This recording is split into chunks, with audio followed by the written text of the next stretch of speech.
Hello, everyone, and welcome back to DSP versus the Internet, episode 69. This is part 5 of 6, and that last part was absolutely a laugh riot, hilarious stuff. If you didn't see part 4, I strongly recommend you check it out, because it had some really funny stuff. I couldn't stop laughing for a while there.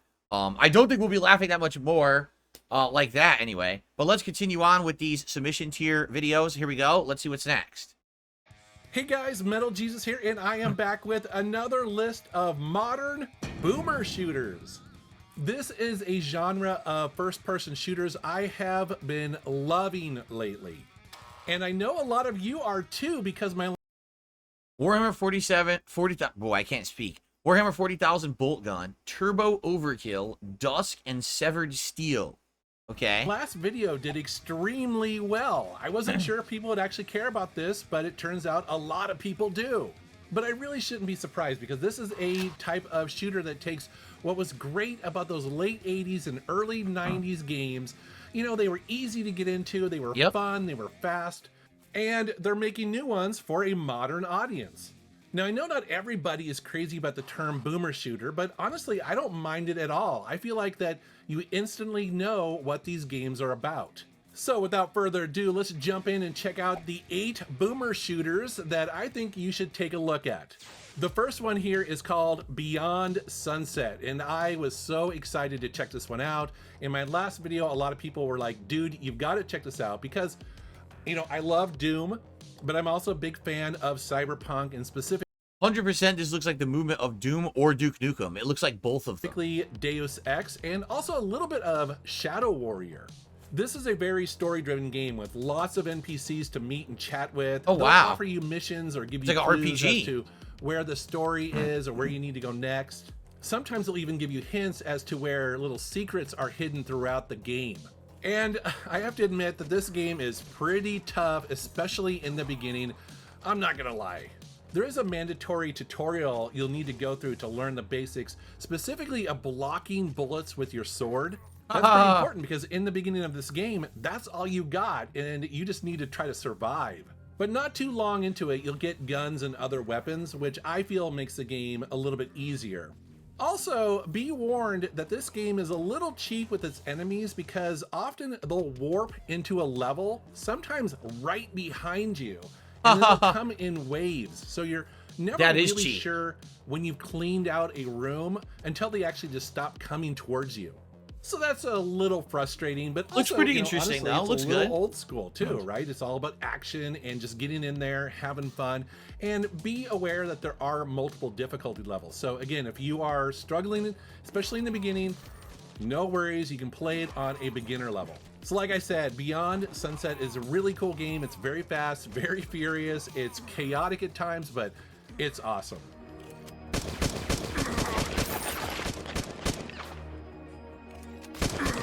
Nice music, too. It's like an ambient soundtrack. Here's another game that you guys music. all recommended for my last one, and that is Chop Goblins, a game with a very silly name. This game comes from the same developers that gave us the excellent Dusk shooter that I highlighted in my last video. Oh my god, look at this. What's cool about this game is that it's designed to be bite-sized. Basically, you can finish this game in about an hour, which is great because it only cost you $4 to buy it. And as you can see by these graphics, it is very much a PlayStation 1 era. I'm not too interested in Chop Goblins. Let's see the next one. That one doesn't look very good to me. Environments, but also it's flat 2D sprites. As you can see by this gameplay footage here, it's very fast, very fun. It feels really good to play. Oh, pretty interesting. You can tell that the developers were probably inspired by some of the classics like Wolfenstein 3D, mixed in with a little Might and Magic, and maybe I like that it's medieval magic themed. I really like that. a little bit of Blood and Doom. There's also a lot of cool magical weapons to wield because, again, you are a wizard, and that really changes up the gameplay. I also love it when games have a lot of hidden secrets to discover in these kind of games where you push on Ice the wall magic. And suddenly goes back and there's a bunch of treasure back there and maybe some armor upgrades. I appreciate how this game runs really well, even on medium spec hardware. I'm not running this on a high-end gaming PC. This is actually one of those little mini computers that are... So I could probably play this on my mini PC. This one is called Wizardom. Probably that's the first one I'd be interested in. Wizardom. That sounds good.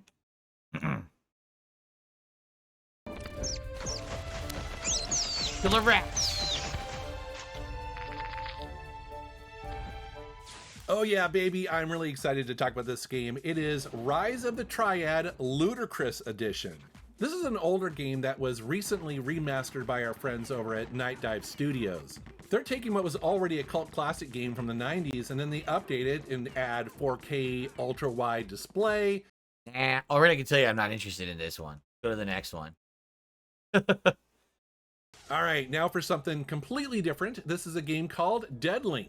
This is a roguelike arena style shooter, but obviously, as you can see here, it has a cyberpunk graphical style. And as you can see by this footage, it's very modern looking. It's actually designed to, you know, play like a boomer shooter, but be very polished and modern looking like a brand new game. I really do love how vibrant everything looks here. This game has a really cool grappling mechanic that lets you zip across. I don't think I really like that one either. What's next? I really don't like that one either. Impaler.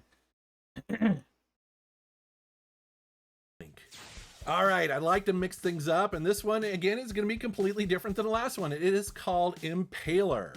And so this is another arena-style shooter, but again, it's completely different than the last one, and it has a very unique premise. In addition to having a gun, you also have the ability to make these huge spikes to shoot out of the ground and, like the title suggests, that's why it's called Impaler. Impale your enemies. And there are huge advantages to doing that. So basically, enemies that get impaled will drop health and other collectibles, but you can also create temporary barriers within this big arena here. And you don't take damage from the spikes that you put up. So you can actually use them to launch you in the air. And while you're flying through the air, well, you'll also deal damage when you drop down on an enemy from above, which is... All right. I think I kind of like that one, Impaler. So Wizardum and Impaler both look pretty good to me. Oh, Turok 3? There was a Turok 3 game?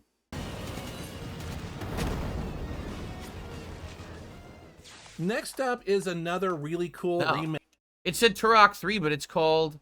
Oh, maybe this is it. Maybe it's a remake? Master, again, from Night Dive Studios. That, of course, is Turok 3, Shadow of Oblivion. I only played Turok 1 on the N64, and it was hard as shit. It was a really difficult game. I liked it. I can't remember if I ever beat it without cheating, though. I really legit can't remember if I did. But I never played Turok 2 or Turok 3. Remastered. This is yet another classic first-person shooter game that is getting the 4K resolution treatment. Plus, you can play this game up to 120 frames per second, as well as some nice graphical enhancements like better real-time lighting and textures, things like that. And I have to admit, this game is really fun.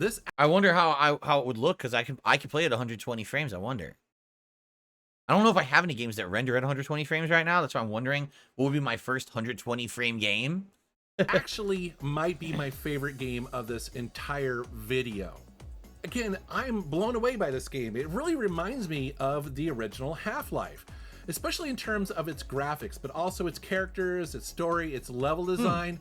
I just wouldn't be surprised if that's what they were going for here, because I'm definitely getting that vibe. A thing I really enjoy about this game is that it's pretty old school in that it doesn't necessarily hold your hand on where you need to go next. So it's an open world exploration. That's kind of neat. Is that it? Forgive me, Father 2. Oh, God. What's this? Maybe it's been a while. You should definitely check out the remastered version. Next up is a sequel to a game I talked about in my last video, and that is Forgive Me, Father 2. I really enjoyed the first game, and the second one looks to just continue what made that game. Interesting graphical style, right? It's got like almost comic book look to it, and the frame rate is not smooth on purpose. It's artistically choppy frame rate. So memorable.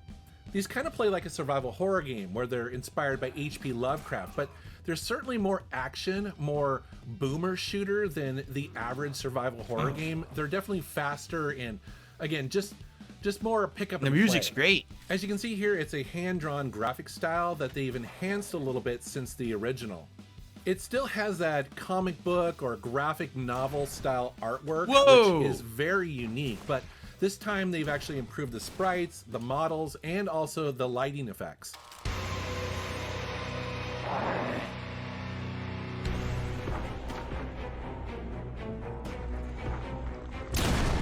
I like it. I kind of like this one, right?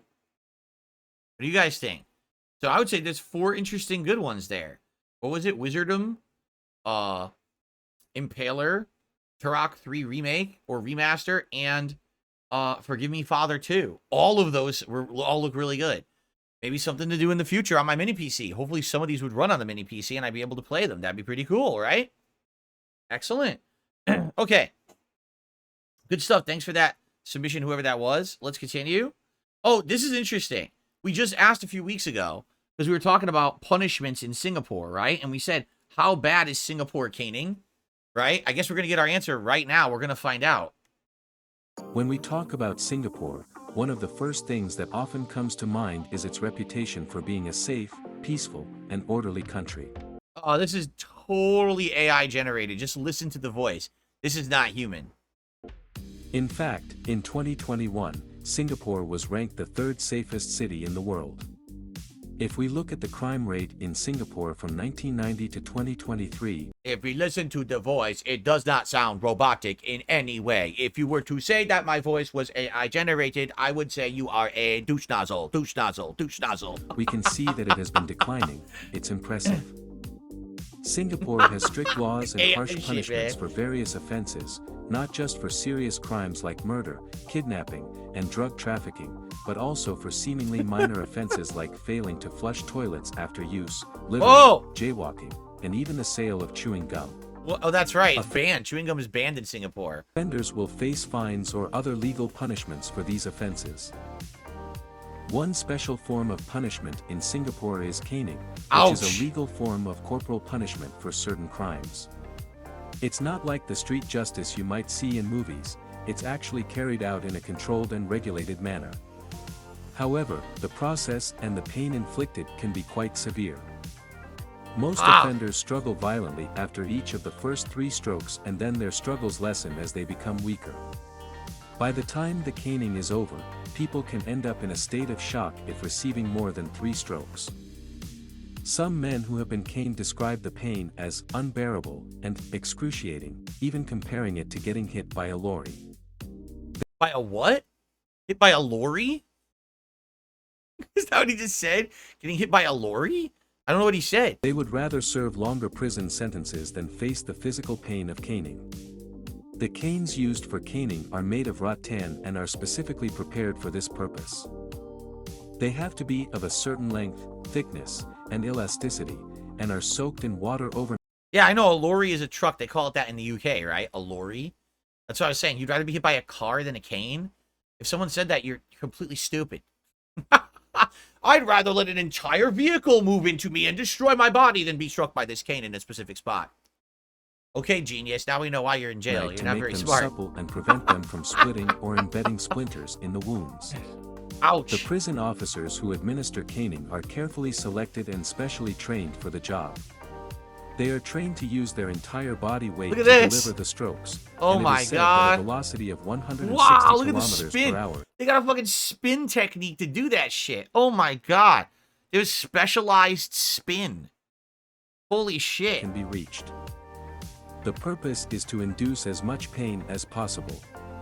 They will conduct many simulated training sessions before carrying out the execution on the prisoner. A report by the Singapore Bar Association stated, the blows are applied with the full force of the jailer's arm. When the skin at the point of contact is usually split open. After 3 strokes, the buttocks is covered in blood. Oh, God. hand hits the bare buttocks, the skin disintegrates, leaving a white line and then a flow of blood. Oh! Before the caning is carried out, the medical officer examines the offenders to ensure they are medically fit for the punishment. If the offender is certified fit, they proceed to receive their punishment. If not, the sentence may be remitted or converted to additional time in prison. Offenders often undergo a lot of psychological distress. They won't be informed in advance before caning, and are only notified on the day his sentence is to be carried out. Oh, man. The caning is carried out in an enclosed area in the prison, away from the view of the public and other inmates. Offenders waiting in a queue for their turn to be caned can hear the screams and cries of those before them. Wow. So it's both psychological torture and punishment plus the physical all together. It's like a complete calculated package. The order of caning is determined by the number of strokes, with those receiving the largest number going first. During the caning, offenders are required to strip completely naked and are restrained in a large wooden trestle in a bent-over position. Protective padding is used to minimize the risk of injury to bones and Oh, organs. man. A doctor is present to check the offender after each stroke to determine whether the punishment should continue or be halted. If an offender really goes into shock, the caning will be suspended until he recovers. Oh, my God. If he goes into shock, the caning gets suspended, then they recover. Oh, you're back awake? Resume the caning. Get out there, asshole. Wow. They don't even just say that was enough. They continue later on at a later date. Holy shit. The recovery period after caning can be miserable, with wounds taking between a week and a month to heal, depending on the number of strokes received. And you can't lay on your back. You can't lay on your ass, your back, nothing. You have to keep laying face forward, face down, right? Fuck. Dude, that'd be terrible for me. I'm like a side sleeper or a back sleeper. I never sleep face down. I actually feel very uncomfortable if I do. So, man, if I ever go to Singapore, I'm going to be on my absolute tip-top best fucking behavior and have no involvement with anything. If I go to Singapore, I'm going to stay in my room the entire time and never leave. There you go. No chance of caning. All right, we squeeze in one more video here. What's the next one? A long haul in Microsoft Flight Simulator with ATC. It's a Microsoft Flight Simulator video. 787 Heavy IFR Princess Juliana with India. KLM 787 cleared Sint Maarten. Falco Flight Echo Departure, runway 18 left. Initial climb of 60, Spark 2130. Wow, it's that serious of a sim that you actually do the call signs and everything through the radio and everything? Wow, that's wild. I didn't even know it had that. Right now, go and give him a call. KLM 787 ready for push, Fox 4. KLM 787, good evening, push start approved. Push start approved, KLM 787. Parking brake released. Taxi to stand Delta 12. Is he just using voice commands? He's actually not... Is he not actually doing the inputs, or is he just doing that to vocalize what he's doing? KLM 90 Charlie, I was not forgetting you. KLM 787 ready for taxi. 787, taxi Echo 6, 18 left, at November 2, cross to 7. 18. This is so complex. It's wild. I mean, you probably learn how to legit fly a plane doing something like this, right?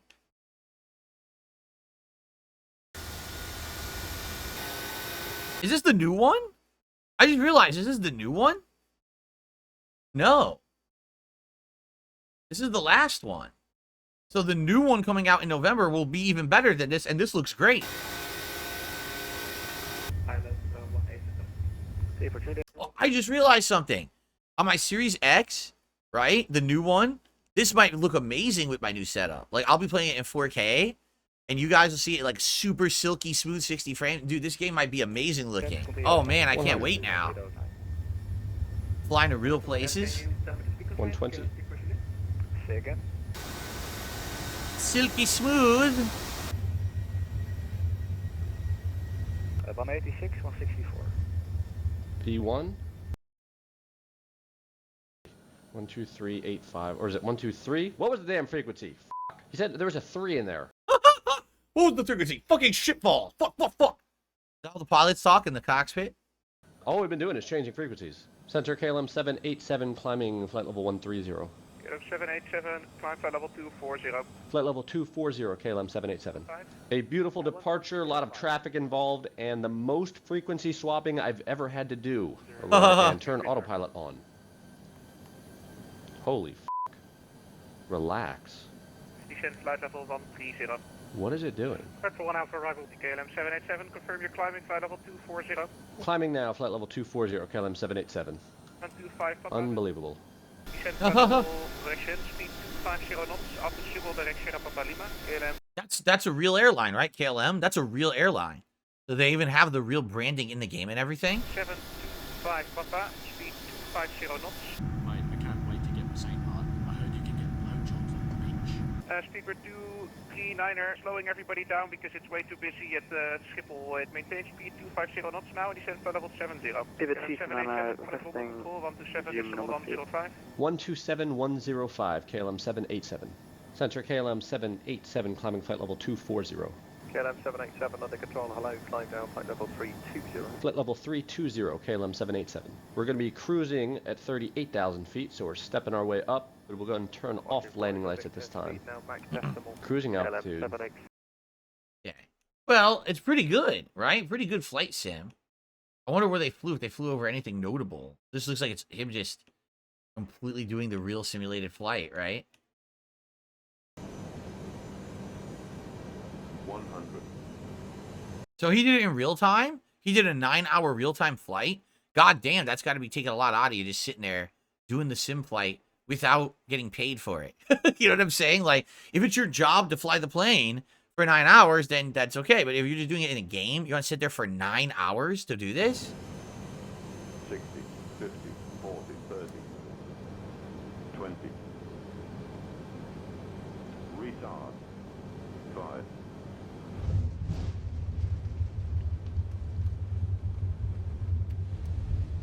Speed brake up 2 in reverse.